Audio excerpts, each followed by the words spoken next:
Hello दोस्तों आज हम समझेंगे शटर स्पीड क्या होती है।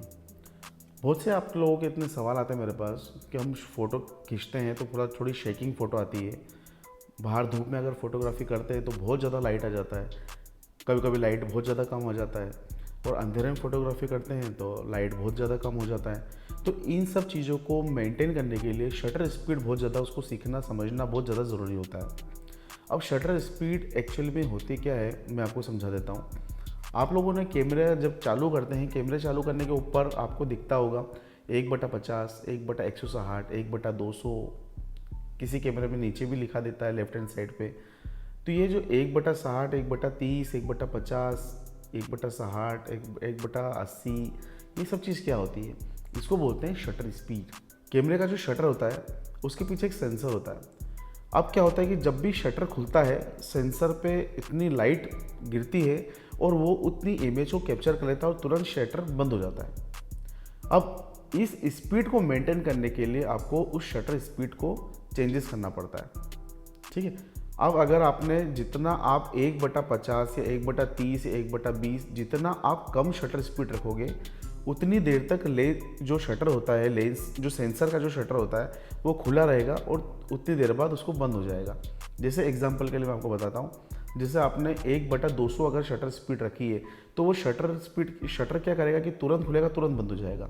मतलब उस थोड़ी सी देर में उसने जितनी भी रोशनी अंदर ली है वो तुरंत उतनी रोशनी का मतलब उतना एक फ़ोटो बना देगा, तुरंत उसको छोड़ देगा। ठीक है। अब शटर स्पीड को धीरे धीरे आप जैसे कम करते जाएंगे, शटर स्पीड आप आ गए 1/100 पे, 1/80 पे, 1/60 पे, 1/50 पे, तो जितना आप कम करते जाओगे शटर स्पीड को, शटर उतनी देर तक खुला रहेगा, उतनी देर में बंद होगा।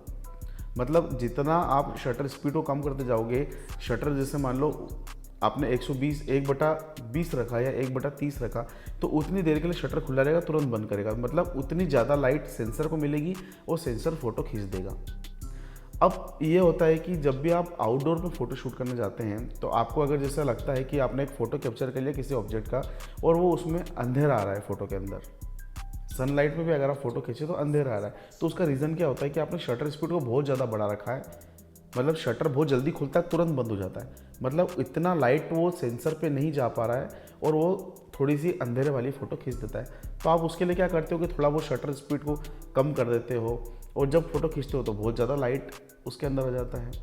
अब कभी कभी ये होता है कि घर में फ़ोटो खींच रहे हो आप तो बहुत ज़्यादा काली फ़ोटो जाती है, बहुत ज़्यादा अंधेरे वाली फ़ोटो जाती है। कभी क्या होता है कि घर पे फ़ोटो खींच रहे हो, उस शटर स्पीड को आपने बहुत ज़्यादा कम कर दी, उजाला तो आ गया उसके अंदर, बाकी फ़ोटो थोड़ी सी ब्लर आ रही है, हिली फ़ोटो आ रही है, शेकी फ़ोटो आ रही है। तो उसको आप मेंटेन कैसे करना है? शटर स्पीड को जिससे आप जैसे कम करते जाएंगे सेंसर पर लाइट तो ज़्यादा आएगी, पर ये चीज़ का ध्यान रखना जितनी देर तक अगर शटर खुला रहता है, इस बीच आपने हल्का सा भी अगर कैमरे को वाइब्रेट कर दिया, अब देखिए क्या होता है कि किसी का भी हाथ इतना स्टेबल नहीं होता है कि वो हल्का सा भी वाइब्रेट नहीं हो, हल्का फुल्का तो नॉमिनल वाइब्रेट होता ही होता है और इतनी देर में फ़ोटो ब्लर हो जाता है।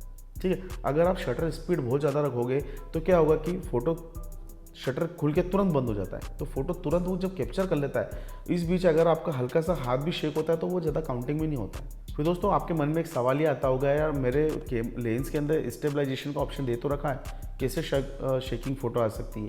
तो दोस्तों मैं आपको एक चीज़ बता देता हूँ, ये जो स्टेबलाइजेशन का जो ऑप्शन दे रखा है ये नॉर्मली काम करता है कि जिससे आप वीडियो शूट कर रहे हो तो जो हम चलते चलते कोई वीडियो शूट करते हैं तो उसमें जो हल्का हल्का जो शेक आता है तो उस शेक को नॉमिनल वो कंट्रोल करता है। पर अगर आप सोचो कि फ़ोटो शूट करते समय आपका हाथ शेक हो रहा है, वाइब्रेट हो रहा है, तो उसको कंट्रोल कर लेगा तो बहुत मुश्किल है। उसके लिए आपको एक प्रो लेवल का कैमरा खरीदना पड़ेगा जिसके अंदर इन बॉडी स्टेबलाइजेशन का ऑप्शन आता है, बॉडी के अंदर भी स्टेबलाइजेशन होता है, और साथ में एक prime lens professional lens purchase करना पड़ेगा जिसके अंदर एक प्रो लेवल का स्टेबलाइजेशन दिया होता है।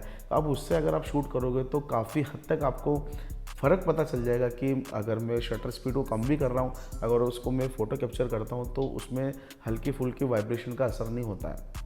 अब अगर 1/100 या 1/25 रखने के बाद भी अगर आपकी फ़ोटो थोड़ी डार्क आ रही है तो डार्क फोटो को मेंटेन करने के लिए आपको आईएसओ को मेंटेन करना पड़ेगा। अब बहुत ज़्यादा भी अगर आप आईएसओ को बढ़ा दोगे तो क्या होगा, फ़ोटो में ग्रेन्स आना स्टार्ट हो जाएंगे। ठीक है, लाइट तो बढ़ेगी, बाकी फ़ोटो में ग्रेन्स आना स्टार्ट हो जाएंगे। जब फोटो का आप जूम करोगे फ़ोटो पूरा फटाफट आएगा। अब उसके लिए क्या होता है कि देखो मैं एक चीज़ और बताता हूँ सरल तरीके से। आपने देखा होगा जब भी आप कैमरे को चालू करते हो तो नीचे एक एक्सपोजर की लाइन बनी आती है, 0 1 2 3 4 और 0 1 2 3 4, एक साइड प्लस लिखा रहता है, एक साइड माइनस लिखा रहता है। वो क्या चीज़ होती है? उसको बोलते हैं एक्सपोजर।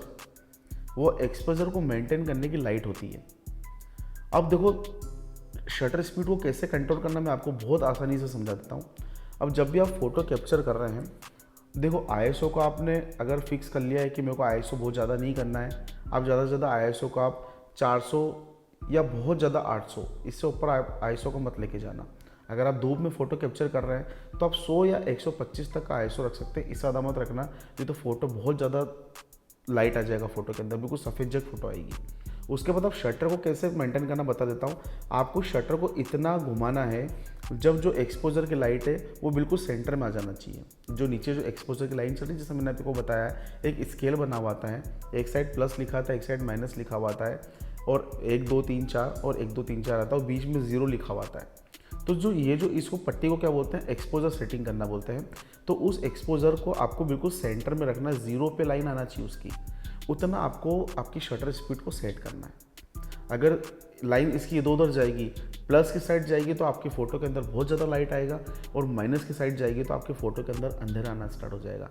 पर अगर आप शटर को इतना सेट करोगे कि आपका एक्सपोजर बिल्कुल 0 पे आ जाए, तो आपके फ़ोटो के अंदर बिल्कुल भी कम ज़्यादा लाइट नहीं आएगी, फ़ोटो एकदम नेचुरल खिंचाएगा। तो मेरे ख्याल से आपको ये सारी चीज़ें समझ में आ गई होगी, शटर स्पीड को कैसे मेंटेन करना है।